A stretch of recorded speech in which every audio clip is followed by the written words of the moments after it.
She said, "You're petty for exposing me," but the truth was already trending by morning. She was standing in my doorway barefoot, mascara smudged under her eyes, my old uni hoodie hanging off one shoulder like she'd thrown it on in a hurry. Her phone was still in her hand, screen lighting up every few seconds with new notifications. Mine lay face down on the coffee table behind me, buzzing on and off like a trapped fly. I could hear it vibrating against the wood, even over the sound of her voice. She jabbed a finger at my chest, eyes glossy, jaw set in that stubborn angle I used to find weirdly cute. "Do you have any idea what you've done?" she demanded. "People at work have seen it. My mum seen it. You're petty, Daniel, you're so petty." I leaned against the arm of the couch because my legs didn't quite trust themselves. My mouth tasted like I'd licked an old battery. I'd been awake all night and my body had decided to punish me with that sour, empty stomach burn. Behind her, down on the street, a bus wheezed to a stop, doors opening and closing, a tiny snapshot of normal life while mine was on fire. A notification pinged from my laptop on the coffee table. Another share, another comment, another stranger taking sides. Lee flinched at the sound like it was a gunshot. "Turn it off," she snapped. "Turn all of it off. Now, you've made your point." It was a Sunday night when I wrote the thread. I'm 29M, she's 27F, and until about 2 weeks ago, I thought the worst thing we'd ever gone through together was the time the washing machine flooded the kitchen, and we had to spend an entire weekend drying books with a hairdryer. We met 4 years ago at a mutual friend's birthday in this sticky-floored bar where everything smelled like lime juice and spilled beer. She was holding court at a high table, telling a story about a disastrous date where the guy brought his mother, and everyone around her was laughing that too loud, drunk kind of laugh. I wasn't going to go over, but my friend Jess shoved me in her direction when Lee came to the bar to get another drink. "This is Dan," Jess said. "He's single and knows about cameras." Lee raised an eyebrow at me over the rim of her empty glass. "You know about cameras?" "I take photos," I said, suddenly aware of how dumb that sounded. "I'm a videographer, mostly weddings and small business stuff." "Oh my God," she said, eyes lighting up. "So you know how to make boring things look interesting. That's literally what I do." She was a social media manager for a boutique skincare brand back then. "I get paid to make moisturizer sound life-changing," she said. "It's mostly lying, but with good lighting." I liked her straight away, not just because she was pretty, although she was in that messy bun, gold hoop earrings way Instagram loves, but because she was quick. Funny, she waved her hands when she talked, knocked her own drink over twice, apologized to the bartender 3 times, and made me feel like I was the only person in the room in between. The first year together was stupidly good. That's the part that still messes with me. We had the type of relationship people leave heart emojis under on Facebook. Soft launch, then hard launch, then finally meeting the boyfriend we've heard so much about. Captions on her friends' posts. We moved in together after a year and a bit, into a 2-bedroom unit with creaky floorboards and a view of 3 different brick walls. We painted one wall a color called Ocean Fog, because Lee said greige was soul-killing, and we hung my photos and her prints, and made the kind of cozy cluttered home you see on Pinterest boards labeled realistic rentals. Liz was the sort of person who crafts a narrative in real time.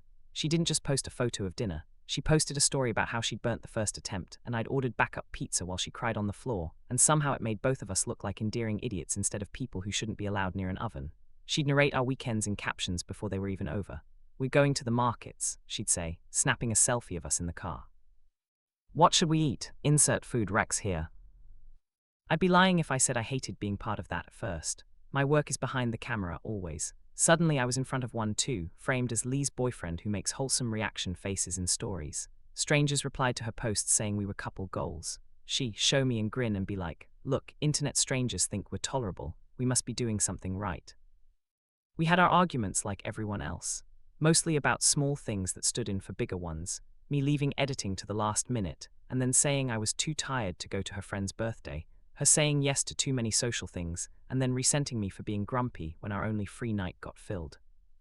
But conflict was always followed by a debrief. We'd sit on the couch with mugs of tea like we were on some low-budget relationship podcast, unpacking what had happened, talking about communication styles, because she read a thread about it once and liked the phrase.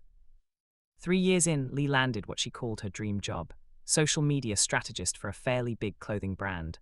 More money, more responsibility, more events where the drinks were free and someone was doing candid shots of girl bosses networking. She was thrilled. I was thrilled for her, but something shifted. Her job went from 9 to 5-ish to "there's this launch thing Thursday night, and I have to go to this brunch on Saturday because the CEO will be there." my weekends started filling with content days, where she needed me to take photos of her in 3 different outfits around the city for the grid.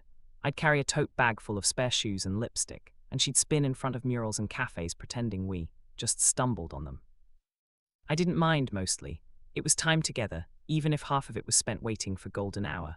But I noticed that more and more of our conversations started with my followers love when, and less with, I was thinking. Then there was the podcast. Her friend Brooke, who works in PR and speaks in hashtags, asked her to co-host a weekly podcast about navigating messy 20s. They recorded in Brooke's spare room with a basic mic and a laptop. It blew up faster than any of us expected. Not huge numbers, but enough that people started recognizing Lee in cafes and saying, "Oh my god, you're Lee from Soft Launch." The podcast had segments: Red Flag Roundup, Dates from Hell, Girl Code Court. They'd read emails from listeners and weigh in like judges in some chaotic morality show. The basic vibe was we don't tolerate trash men, which honestly fair. Women go through a lot. They talked about emotional labor, weaponized incompetence, cheating, gaslighting. I agreed with a lot of their takes. Sometimes I'd listen while editing and think, yeah, dudes need to hear this. What I didn't clock at the time was how much Lee started seeing us, and me, through the lens of what made good content. A fight wasn't just a fight, it was potential podcast material. A disagreement about me missing a dinner with her friends became, when your boyfriend doesn't support your career, in a segment, names slightly changed but details recognizable if you knew us. The first time she talked about me on the podcast, in a way that made my stomach twist, was an episode titled Micro-Cheating, Macro Problems. They were talking about a listener email where the guy had liked his ex's bikini photos. Brooke did her outrage voice. "If my boyfriend did that, I'd be like, bye." Then Lee said, and I can hear it in my head even now, "Dan's really good, like he doesn't do any of that obvious stuff. But we had this thing where I found out he'd been messaging this girl from his film course on Instagram a lot, and I just felt icky. He was like, we're just talking about cameras, but like you have me for that. Why do you need to bond with some girl over stops?" I remember sitting at my desk, headphones on, feeling my ears go hot. The girl from film course was my friend Nina, who'd asked me for advice on buying a second-hand lens. The conversation had been very boring. I'd shown Lee the messages when she brought it up. We'd talked it through. She apologized for jumping to conclusions. It had felt resolved. Hearing it repackaged as a cute anecdote about micro-cheating to a couple thousand listeners made me feel exposed. Like my side of the story had been cropped out of the frame. "We argued," she said. "It's content, babe. I didn't say your name. I said people who know us will know, and it makes me feel like a villain in a story that isn't even accurate." She sighed and said, "I can't do a podcast about relationships and only talk about other people's mess." "I thought we'd keep our mess between us," I said. "You know that's not how this works," she replied. That should have been a bigger red flag to me than it was. Instead, I let it simmer into this low-level, resentful background noise. Enter Mason. Mason was a guest on their podcast first. He's one of those guys the internet creates out of nowhere, talks fast, has a shaved head and a jawline, posts threads about healing your inner child and accountability arcs that get thousands of likes, and then launches a coaching program. His whole thing was calling men in, not out. He made a video duetting one of Lee and Brooke's clips, praising them for creating space for honest male growth. Lee was thrilled. "We have to get him on," she said, packing the living room while texting. "This could be huge for the pod." He came over to record because Brooke's place was being fumigated or renovated or something. I answered the door, bare feet on cold tiles, camera memory cards spread out on the coffee table behind me. "Hey man, you must be Dan," he said, sticking out his hand. His smile was very white. "I've heard so much about you." "Likewise," I said. His hand was warm and dry and confident. I instantly disliked him in that irrational way. You sometimes dislike people who are objectively charming because you can see how much effort goes into it. They recorded in our spare room. I could hear muffled laughter through the wall, the spikes in volume when someone made a point they wanted to underline for the listeners. At one point, Lee's voice cut clear. "My boyfriend is like the gold standard for communication," and my chest did this stupid warm thing, like I was getting a star sticker. Afterwards, they all sat in the living room drinking beers. I hovered in the kitchen pretending to tidy up. "You two have great energy," Mason said, looking between me and Lee. "Seriously, it's rare to see a couple so aligned." "Tell him that when he forgets to answer my texts," Lee joked, nudging my leg with her foot. Mason laughed. "We're all works in progress."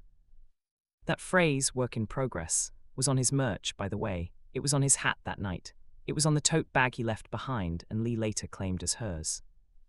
Over the next few months, Mason became a recurring presence in Lee's stories.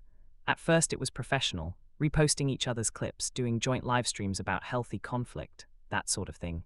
Then it was brunch photos, gym selfies, behind-the-scenes shots of them in recording studios. I tried not to be that boyfriend, the one who says, "I don't like you hanging out with that guy." Lee had always had male friends. I had female friends. We built our relationship on trust, or I thought we had. But slowly, the balance shifted. Conversations about our day turned into blow-by-blow recaps of her brainstorming sessions with Mason. She'd quote him a lot. Mason says, "When Mason and I were talking about content pillars, I sent Mason that draft and he said it was fire. Mason thinks you should come on the podcast," she said one night, eating pad thai on the couch. "Do an episode about being with someone in the public eye." "I'm not really a public eye person," I said. "My idea of content is a well-lit product shot." "Exactly," she said. "It'd be good to show both sides." "Oh," I said, "we could keep one part of our life off the record."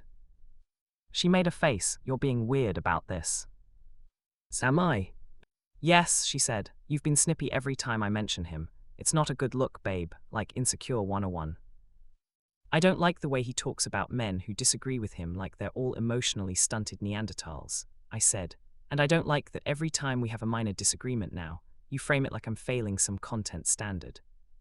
"That's not fair," she said, putting her bowl down with a little clatter. "You do shut down a lot, you bottle things up. When I talk about that on the pod, it's because other people relate to it. It's not about making you look bad." "It makes me feel like content," I said. She sighed, rubbing her temples. "Everything is content," she muttered. I don't think she meant for me to hear it. The cheating, when it happened, was both shocking and exactly what my gut had been gnawing at for months. It was a Thursday. Lee said she was going to an industry mixer. "I'll probably crash at Brooke," she said, applying lip liner in the hallway mirror. "We're planning content tomorrow." "Okay," I said, trying to keep my face neutral. She clocked it anyway. "What?" she asked. "Nothing." Dan, the way she said my name left no room for evasion. We haven't had a night together in a while," I said. "That's all." She capped the lip liner, turned to look at me fully. "This is important for my work," she said. "You know that." "I know," I said. "Doesn't make it less true." She softened then, stepping closer. Cupping my face in her hands, her palms were warm, smelled faintly of setting spray. "You're my home base," she said. "This stuff, it's noisy, it's fun, but it's work, don't worry so much." She kissed me carefully so as not to smudge anything.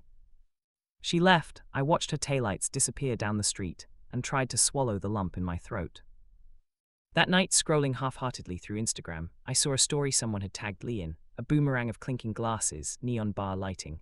Lee's hand was in the frame, so was Mason's. Their faces were close, laughing at something off camera. I told myself it meant nothing. Friends, colleagues, people clink glasses in bars all the time without ripping their lives apart. She didn't come home. That wasn't unusual. She really did crash at Brooks often after late events. I went to sleep with my phone on loud, woke up at 3 a.m. to pee, checked it. No new messages. I told myself I was being clingy. In the morning, she texted, "At Brooks, so hungover, might stay here and work from hers. Talk later." I replied something like, "Okay, hope your head doesn't explode." I added a skull emoji to make it light. On the bus to a shoot, I listened to an old episode of her podcast to fill the space where her voice should have been. They were talking about a listener whose boyfriend had gone weirdly controlling about her male friend, and it was a huge red flag.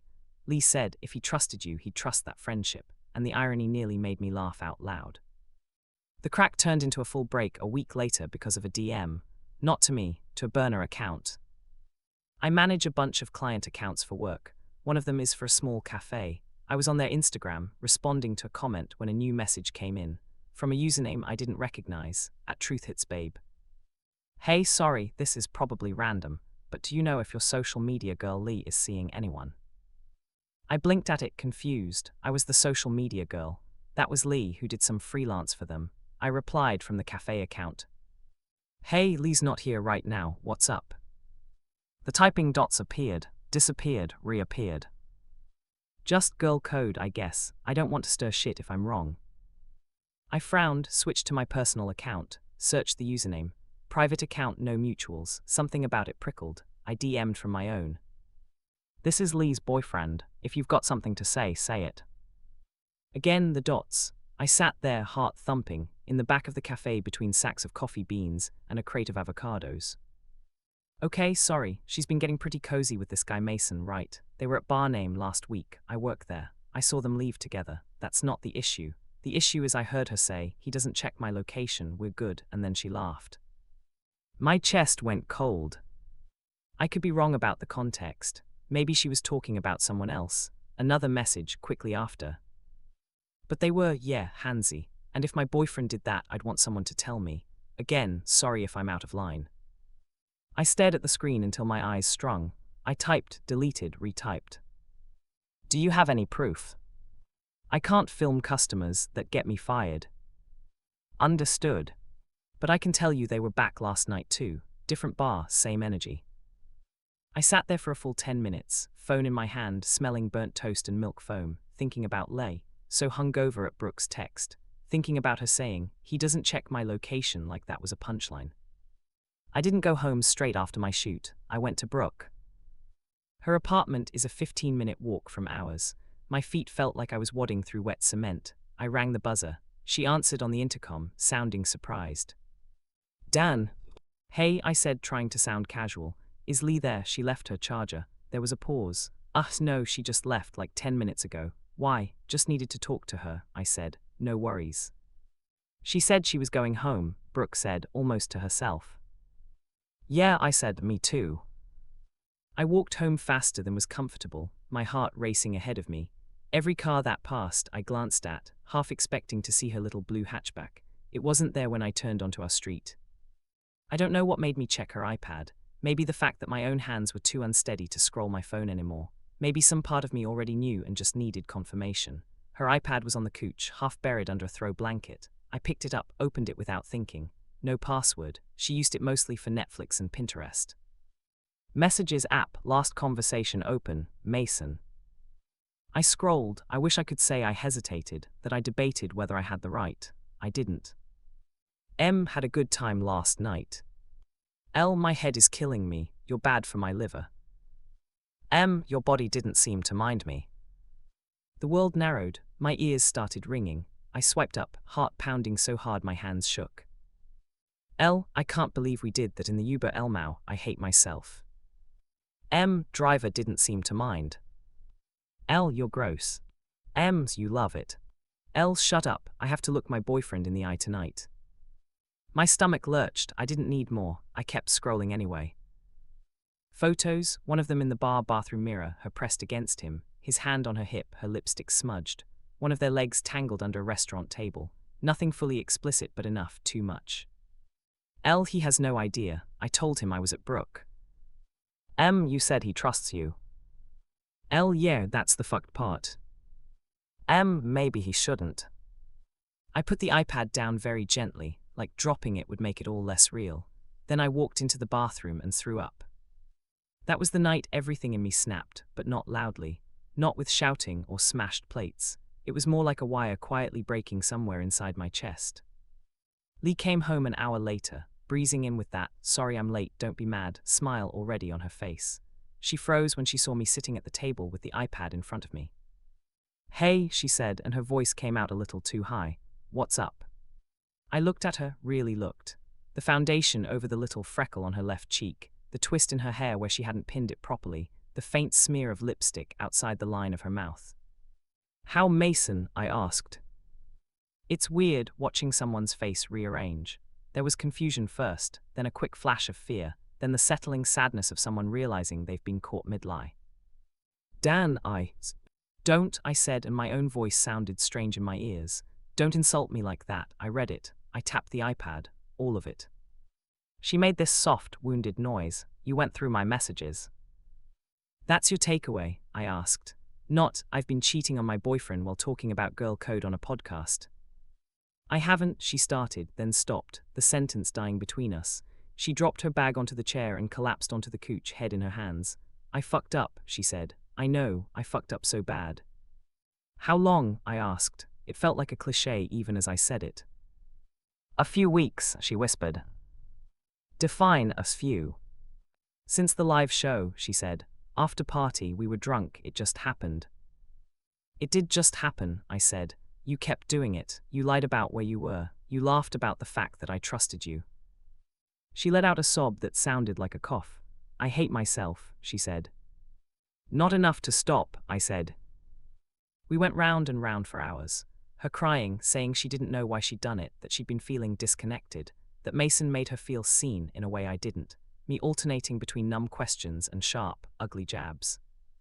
What you needed to fuck the guy who brands himself as the cure for toxic masculinity, I snapped at one point. That's on brand, at least. It's not that simple, she said. He understands my work, he gets the pressure. You think this is all just fun content. He actually sees how hard I'm hustling. I thought our relationship was not your brand, I said. I thought that was the real part. She looked at me then, eyes raw. It was, she said, and that past tense was the first honest thing she'd said all day. I told her to leave, not forever, not in those words. I said, I need space, and she said, where am I supposed to go? And I said, Brooke, I guess, and she flinched but picked up her bag. When the door closed behind her, the silence was a physical thing. I didn't sleep. I sat on the floor in the living room with my back to the couch, scrolling aimlessly, the glow of my phone painting everything that grey-blue of insomniac nights. Every few minutes my brain would replay a different scene, her laughing with Mason in our kitchen, her talking on the podcast about men who betray your trust, like she wasn't currently doing it to me, the way she'd said it just happened, as if there was no series of choices leading up to that moment. At some point around 2 a.m., I opened Twitter. I don't have a big following. I use it mostly to complain about editing software and occasionally post links to my work. My profile picture is a candid jest took of me squinting at a camera screen. I stared at the empty tweet box for a long time. There is a version of this story where I did nothing publicly, where we broke up quietly, where she eventually, inevitably, spun it into content about outgrowing a relationship and choosing yourself even when it's hard, where I became the vague, unnamed ex in her narrative, the one who didn't support her or couldn't handle her career. I could already hear the episode, when your partner can't meet you where you are. And there is a version where I posted screenshots of everything, tagged her, tagged Mason, burned it all down out of pure rage. What I actually did landed somewhere in between, and that grey area is what people online have been arguing about for the last 24 hours. I wrote a thread, not naming names at first, not posting screenshots, just telling the story in general terms. I've spent the last few years listening to my partner talk online about girl code and calling out trash men while building a brand off stories of other people's pain. Then tonight I found out she's been sleeping with her colleague while telling her audience she's in a healthy, trusting relationship. It's bizarre realizing you're dating a persona. I wrote about the podcast, about being turned into content, about the micro-cheating episode and how it felt to hear myself become a punchline. I wrote about the anonymous DM from the bartender, about the iPad, about the Uber message, about that line, he doesn't check my location. I wrote, I'm not posting this because I think cheating is unique. It happens every day. I'm posting because there's a difference between being a flawed person who owns their shit and building a platform on calling out bad behavior while doing the exact same thing in the dark. If your brand is accountability, you don't get to hide from it when it's you. I kept her name out of it, kept Mason's name out of it, hit tweet on the first bit, then the next, heart pounding like I'd just done a sprint. I put my phone face down on the coffee table and stared at the ceiling, sure I'd regret it in the morning. Except morning started about 20 minutes later, because the internet doesn't sleep. The first replies were from mutuals. Oh shit, I'm so sorry dude, that sucks. Men can be victims too, sending love. Then someone replied, this is giving podcast name, Energy NGL, and my stomach dropped. I'd underestimated how specific my general story was. Of course I had. The podcast is moderately popular in our city. Lee posts about our flat. My face has been visible on her grid for years. People who listen to her every week know her boyfriend is a videographer named Dan. Within an hour, someone had quote-tweeted my thread with a screenshot of Lee's latest post. A carousel of photos of us at the beach. Captioned soft moments with my favorite human. Date stamp, 3 days ago. The comment over the screenshot said, wait, is this about Lee from Soft Launch? Another replied, she literally did an ep last week about cheating being abuse. The thread blew up in that weird, sick way the internet sometimes does, where you can almost feel attention turning toward you like a physical thing. My notifications went insane. People had opinions. So many opinions. Some were sympathetic. A lot were angry on my behalf. A not insignificant number were calling me a misogynist for trying to take down a woman's career because she hurt your feelings, even though I still hadn't named her. Others said, if the shoe fits, and started atting her directly, asking, Is this about you? Around 5 a.m., Lee texted. Did you tweet about me? I stared at it, thumb hovering. I tweeted about what happened, yes. 3 dots, they appeared, disappeared, reappeared. You're blowing up my life. You blew up our relationship. You know people will assume it's me. Is it not? No response, then. Daniel, please, I will talk about this on the pod, I'll be honest, but this is petty and vindictive. That word, petty, did something to me, as if the position of most damage was still hers, as if my talking about my own experience was somehow more harmful than her choices. I didn't reply. By mid-morning, someone had posted a clip from their podcast where Lee says, "If your boyfriend cheats on you, I give you full permission to ruin his life," followed by a crying laughing emoji. It was captioned, "This aged like milk." It had 50,000 views by the time my mate Jess called me. Are you okay? She asked, no preamble. Define okay, I said, staring at the exploded notification count on my lock screen. You're trending, she said, like not globally, but Brisbane Twitter is, yeah. Great, I muttered. That's all I ever wanted, localized notoriety. Jess hesitated. Look, I love you, and she's absolutely in the wrong here, but did you think about what this would do? To her, I asked. To both of you, she said. To Mia, wait, you don't have a kid, sorry, I'm mixing you up with someone else. That's my point, the internet is messy. People are going after her hard, some of it's intense. I opened the app again, thumb heavy. She wasn't wrong. People were dredging through Lee's old posts, calling her names I won't repeat, tagging sponsors, demanding accountability. Others were dogpilling Mason, posting his old, how to be a better man, threads with clown emojis. I felt weird, not vindicated, not exactly, not guilty enough to delete everything either. More like I was watching a bonfire I'd lit spread to grass I hadn't realized was dry. By the afternoon, Lee posted a black screen Instagram story, taking a break to deal with some personal stuff. Please be kind, you never know the full story. Comments under her old posts went nuclear, half supportive, half furious. And then around 6 p.m., she showed up at my door. Which brings us back to her saying, "You're petty for exposing me," like she hadn't spent years telling other women to never protect a man who hurts you. I rubbed my palm over my face. It came away damp. I hadn't realized my eyes were watering. Lee, I said, I didn't at you. I didn't post screenshots. I didn't even mention your podcast name. The reason people know it's you is because you've told them everything about us already. That doesn't make this okay, she shot back. You know how this works. You know what happens to women online when this kind of thing blows up. The DMs I'm getting are, her voice faltered for the first time. They're calling me a whore, a narcissist, saying I should kill myself. Sponsors are emailing, the brand wants a meeting, I could lose my job. You could have not slept with someone else, I said, and heard the flatness in my own tone. You could have not built a persona around being morally superior while doing the exact thing you tell people to walk away from. I'm a human being, she said. I made a mistake. You made a series of choices, I said. You didn't trip and fall into his lap repeatedly. She bristled. You're loving this. God, no, I said. Do you think I want to be reading strangers analyzing my entire relationship like it's a TV show? I didn't post because I thought it'd go big. I posted because for years you've owned the narrative of us. You've told stories about me, edited for laughs, for engagement. And I realized that if I stayed quiet now, I'd become the villain in your redemption arc. She sank onto the armchair, fingers knotting in the hem of my hoodie. So this is, what, your redemption arc? No, I said. This is me saying my version out loud before it gets swallowed. We sat there, the glow of my still buzzing laptop painting her face a cold blue. After a while more quietly, she said, you could have just broken up with me. I did, I said. That's what last night was. This, I gestured vaguely at the devices, at the storm of attention outside our walls. This is separate.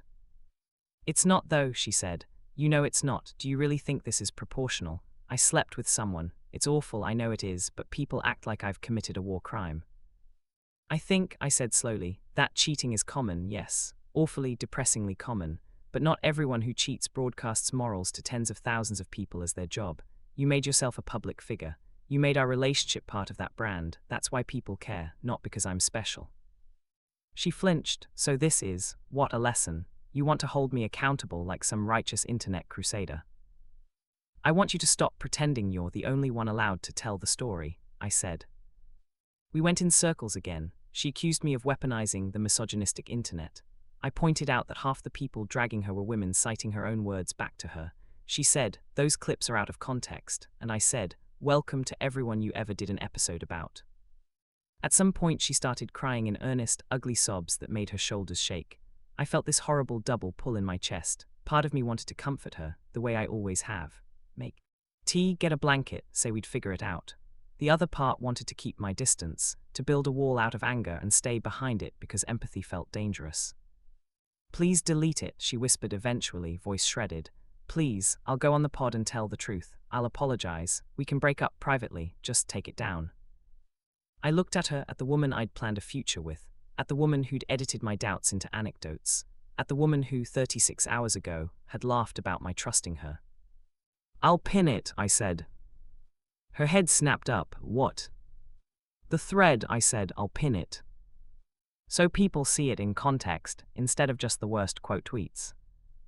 "You're unbelievable," she said, standing abruptly. Her chair squeaked backwards. "You're being vindictive." "Maybe," I said.